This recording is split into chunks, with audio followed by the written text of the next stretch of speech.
Everyone, welcome to city by program. मेरा नाम है आकाश शुक्ला। यूनिवर्सिटी ऑफ दिल्ली के एडमिशन प्रोसेस को लेकर बहुत सारे सवाल है, बहुत सारी कंफ्यूजन है अमंग दी स्टूडेंट माइंड जो कि सीयूटी एग्जाम को टारगेट कर रहे हैं। दोस्तों, यूनिवर्सिटी ऑफ दिल्ली का जो एडमिशन प्रोसेस थोड़ा सा कॉम्प्लेक्स है मैं मानता हूं, लेकिन इस वीडियो के जरिए उसको बहुत ही सिंप्लीफाई करते हैं, बहुत ही सरल तरीके से समझते हैं कि आपका यूनिवर्सिटी ऑफ दिल्ली में एडमिशन कैसे होगा। तो A to Z process this video gonna भी। तो यहां पर हम देखते हैं, सबसे पहले आपको यहां पे बताऊं मैं, 4 फेजेस होते हैं यूनिवर्सिटी ऑफ दिल्ली के एडमिशन के, लेकिन उससे पहले सीयूटी एग्जाम के भी कुछ फेजेस होते हैं। आपको सीयूटी एग्जाम में फॉर्म फिल करना होता है। फॉर्म फिलिंग के दौरान यूनिवर्सिटी ऑफ दिल्ली को अपनी प्रेफरेंस डालनी होती है, वहां से कौन सा कोर्स करना चाहते हैं ये डालना होता है। आपको सीयूटी का एग्जाम देना होता है। जब आप सीयूटी का एग्जाम आपका चल रहा होता है, इसी दौरान जो है यूनिवर्सिटी ऑफ दिल्ली अपना एडमिशन पोर्टल CSAS वहां पर जाकर अपना फॉर्म रिलीज कर देती है, रजिस्ट्रेशन प्रोसेस स्टार्ट कर देती है, और उसको बोलते हैं फेज 1। और ये जो होता है सब कुछ इस CSS पोर्टल पर होता है। CSS common seat allocation system एक अलग से पोर्टल है। हर एक यूनिवर्सिटी का अलग अलग पोर्टल होता है। इसी तरीके से यूनिवर्सिटी ऑफ दिल्ली का CSS है। तो फेज 1 के अंदर आप अपनी बेसिक डिटेल्स डालते हैं। जैसे आप सीयूटी का एप्लीकेशन नंबर डालेंगे, आप डालेंगे अपना डेट ऑफ बर्थ डालेंगे। जैसे ही आप ये सारी चीजें डालते हैं, आपका सब कुछ वहां पर आ जाता है। इवन आधार कार्ड नंबर भी ऑटोमेटिकली पिक कर लेगा आपके सीयूटी एग्जाम की इंफॉर्मेशन से। सीयूटी एग्जाम में जब आपने फॉर्म फिल किया होगा उस वाली इंफॉर्मेशन से ये बता देगा कि आपने कौन से डोमेन के अंदर सीयूटी एग्जाम जो है दिया है, आपने कौन कौन से डोमेन फिल किए थे, क्या आपने यूनिवर्सिटी ऑफ दिल्ली को अपनी प्रेफरेंस दी थी या नहीं दी थी, कौन कौन से कोर्सेज आपने फिल किए थे, सब कुछ ऑटोमेटिकली पिक कर लेता है।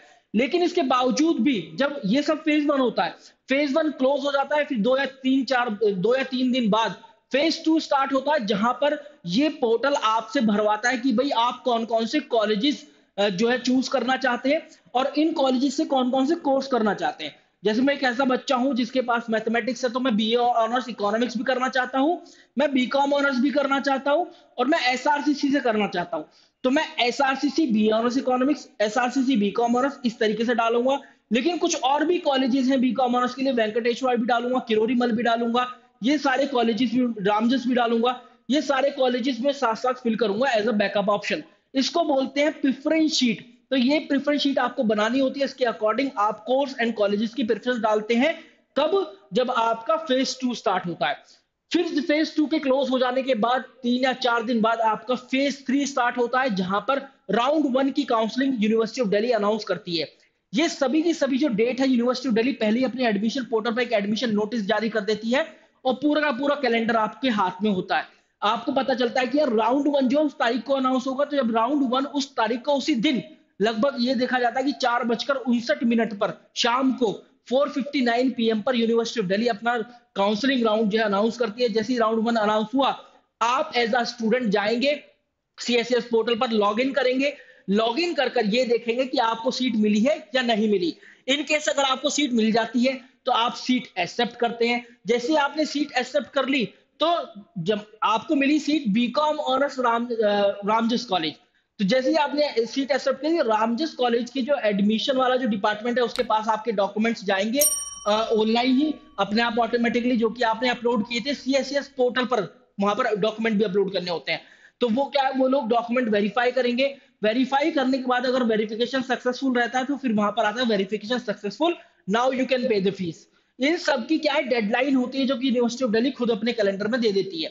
फिर आपको वहां पर फीस पेमेंट करना होता है। जैसे ही आप फीस पेमेंट कर देते हैं तो आपकी सीट जो है सुनिश्चित हो जाती है उस पर्टिकुलर कॉलेज के, उस पर्टिकुलर कोर्स के अंदर।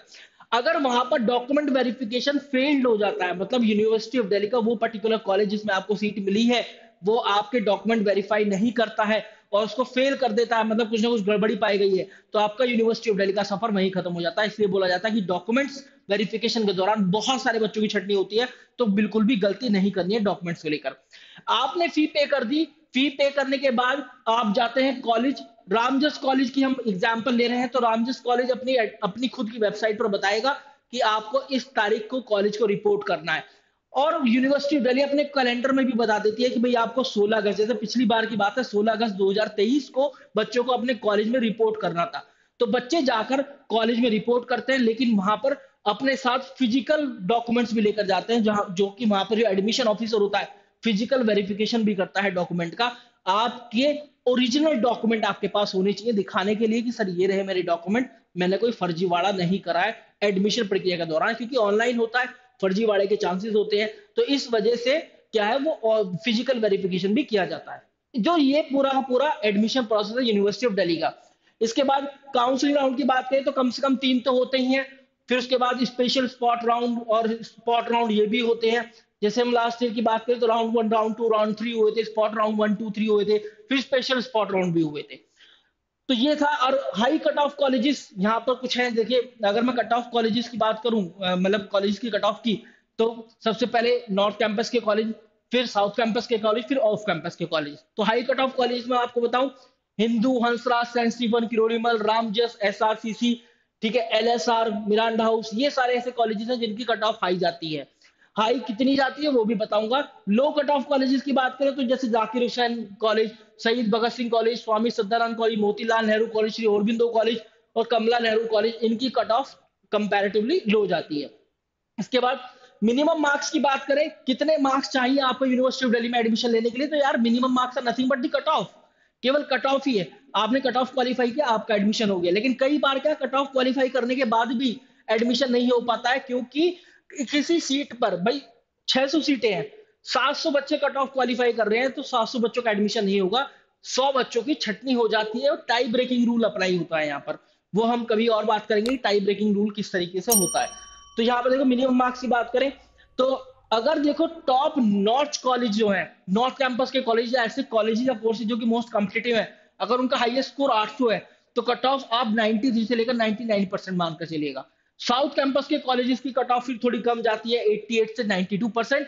और ऑफ कैंपस के कॉलेजेस की लेस देन 88%। लेस देन 88 का मतलब यही है 87 86 के आसपास ही जाएगी, कभी भी 50-60% नहीं जाएगी कट ऑफ। तो ये कट ऑफ इसकी यूनिवर्सिटी ऑफ दिल्ली की ये कम वाली ही है। 88% मतलब ये कम ही है। तो यूनिवर्सिटी ऑफ दिल्ली है मोस्ट मोस्ट कॉम्पिटिटिव यूनिवर्सिटी है, बहुत ज्यादा बच्चे अप्लाई करते हैं। 3 से 4 लाख बच्चे यहीं पर अप्लाई कर देते हैं सीयूटी एग्जाम के बाद। तो ऑब्वियसली बात है कट ऑफ भी यहाँ पर ज्यादा देखने के लिए मिलती है। तो this was all about the video guys, wish you very good luck. अगर आप लोगों को कोई क्वेरी है तो you guys can ask us in the comment section box, और यू कैन कॉल अस 7676564400 इस नंबर पर। Thank you very much.